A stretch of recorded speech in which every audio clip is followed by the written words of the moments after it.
Alright, so I'm here with your NXT Takeover London review, a show that I didn't really think was that good. So let me explain why. This was kind of the first NXT pay-per-view that wasn't really good. All the other ones were really good. This one I felt, I don't know, it just lacked good shit. So let's get into the review. To start off the show, we have Asuka defeating Emma.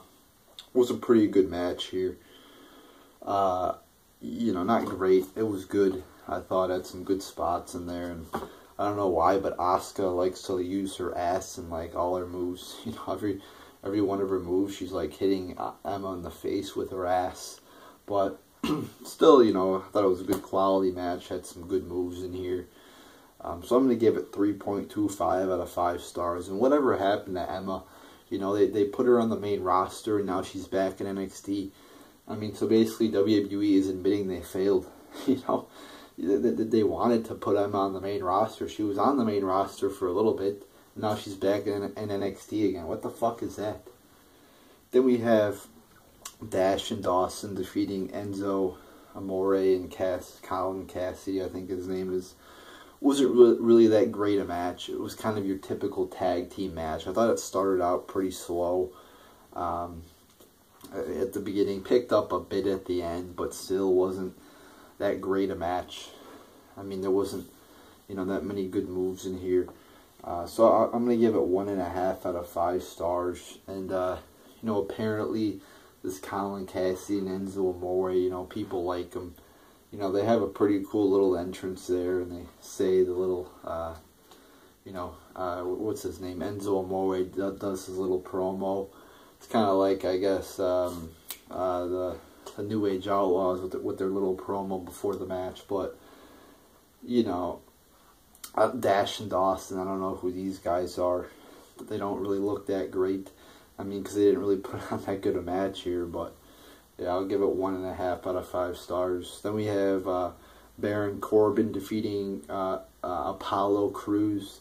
First off, I don't know what Triple H or whoever the creative team is seeing Baron Corbin. He's not that good. He's not that talented. As for Apollo Crews, he's obviously very athletic.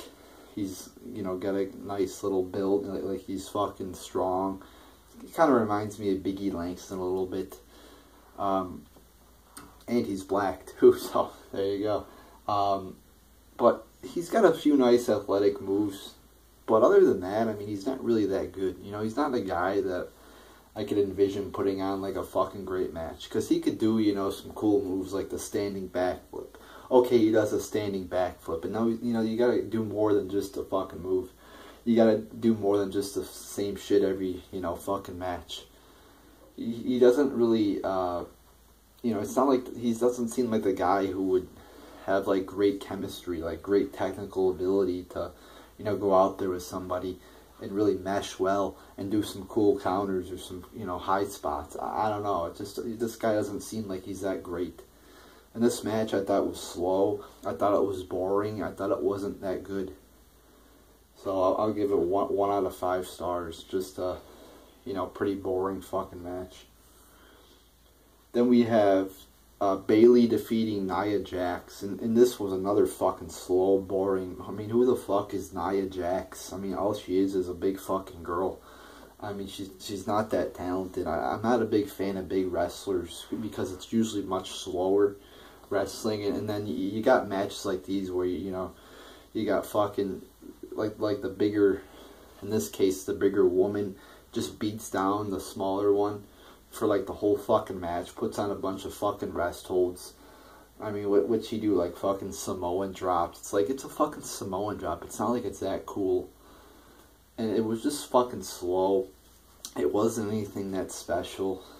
And it was just boring, I thought. And then, at the end, Bayley comes back and beats her, with a guillotine. It's just like typical fucking, a typical fucking match where a big guy faces a little, or in this case, a big girl faces a little woman. So it wasn't that good, really. As I said, pretty boring. I thought Bayley's match with Sasha Banks was way fucking better than this shit. Then we have the main event, Finn Balor defeating Samoa Joe, and I thought this match was alright. Few good moves. I mean, you had the really cool move I thought was Samoa Joe doing a suicide dive through the fucking ropes. You know, that was really fucking cool. But, I mean, there wasn't too many good moves in here. And this is what I'm talking about, you know, with big wrestlers. You know, Samoa Joe has a few good moves. You know, he can... Yeah, he's pretty athletic for his size. You know, he can do an enziguri. He could, you know, the suicide dive.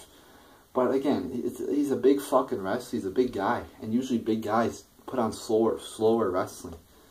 And this match wasn't that great. I mean, it had a lot of typical fucking moves. Didn't have anything too great. And I'm just a much more bigger fan of, like, technical wrestling.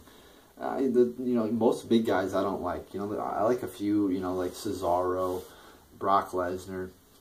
But, I mean, most big guys are just boring. Like, you look at the Big Show, you look at Ryback, you look at people like that. I mean, they're just fucking boring.